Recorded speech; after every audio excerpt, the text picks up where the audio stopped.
Most people make the mistake of getting triggered first and then trying to be present after you're triggered, after you're having a strong emotional reaction. That's not what you want to do. You want to start being present the first thing in the morning. You want to be present before anything can trigger you. What you're going to start seeing is if you can be present and then something that ordinarily triggers you stops triggering you, now the trigger is de-energized. Now it gets easier to not be triggered next time and the next time and the next time, and you deactivate this pattern, deactivate this trigger. But it starts with being present during the mundane moments of your life before the triggers, before things get hectic. When I was in high school, my senior year, I would go into this class and it was full of people that usually triggers me all my life. And I went into that class fully present before I even walked into the class. And everything changed. Like they no longer was able to trigger me because my awareness was very strong because I was fully present. Everything changes. Your reality will lose influence over you more and more and more and more. This applies to all situations. So think of it like this. If there's a car on the top of the hill and it's rolling down, if you stop the car right when it starts rolling, like before it gathers momentum, you can stop the car easily. But if the car is all the way rolling down the hill and you try to stop the car at the bottom of the hill, you're going to get ran over. Right? So it's very important to just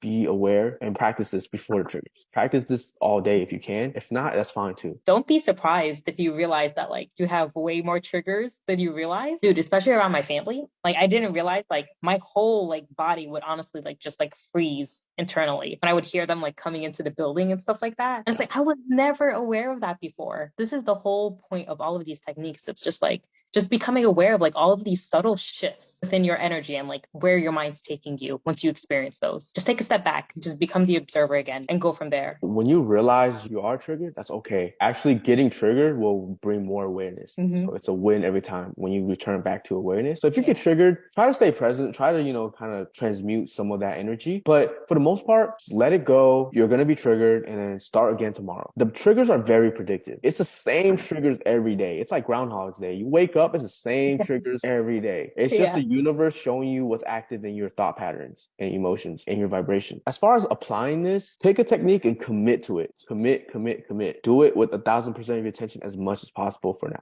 Think of it as active meditation. Think of it as just an active meditation that you're doing all day. And you don't need to be perfect, but just chip away at it. Chip away at this energy of your mind, and you'll start having less and less thoughts and emotions in a good way. You start to have more and more inner peace. I just recommend whoever to be aggressive with your practice, to really be committed to your practice. Even if you can't fully be present all day or whatever, that's perfectly fine. But just do the best that you can